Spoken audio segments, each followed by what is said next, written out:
দেখতে দেখতে কোরবানির ঈদ অলমোস্ট চলে আসলো। কয়েকটা দিন অনেক বিজি ভাবে কেটেছে। ঈদের জন্য কি কি প্রিপারেশন নিয়েছি, কি কি বাজার করেছি সবকিছু নিয়েই থাকছে আজকের এই ব্লগ। সেদিন রাতে চলে যাই আমরা স্বপ্নতে। ঈদ প্রিপারেশন মানেই তো গ্রোসারি শপিংস থাকবে। আমি এখানে নিয়েছিলাম কিছু মশলা, শানের চাট মশলা নিয়েছিলাম, তারপর রসুনের কালাভুনা মশলা, পরোটা নিয়েছিলাম, এরপর নিয়েছিলাম কিছু হ্যান্ড গ্লোভস।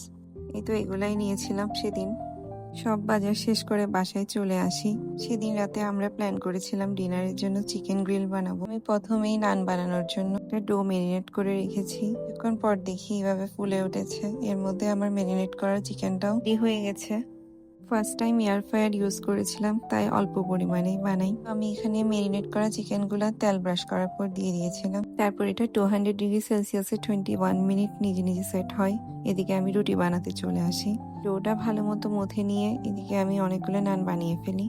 এর মধ্যে চিকেনকে উল্টে নিয়ে কিছু বাটার ব্রাশ করি। স্মেলটা খুব সুন্দর এসেছে সেদিন। এদিকে আমার চিকেন তান্দুরি রেডি হয়ে যায়। আমি এগুলো উঠিয়ে নিচ্ছিলাম। সার্ভিং ডিশে তান্দুরি গুলো নিয়ে আমি নাইসলি প্রেজেন্টেশন করছিলাম। After that I made the naans one by one in air fryer. প্রত্যেকটা নানই খুব সফট অ্যান্ড টেন্ডার হয়েছিল। Just look at the inside, how soft and fresh. আমি একটা ব্লগ রেডি করব নান কিভাবে বানিয়েছি, এয়ার ফ্রায়ারে কত ডিগ্রিতে কি করেছি সবকিছু নিয়ে। রাতে ঝুম বৃষ্টি শুরু হলো। আমি একটু বৃষ্টি বিলাস করছিলাম। That's all for today. Thanks for watching my blog.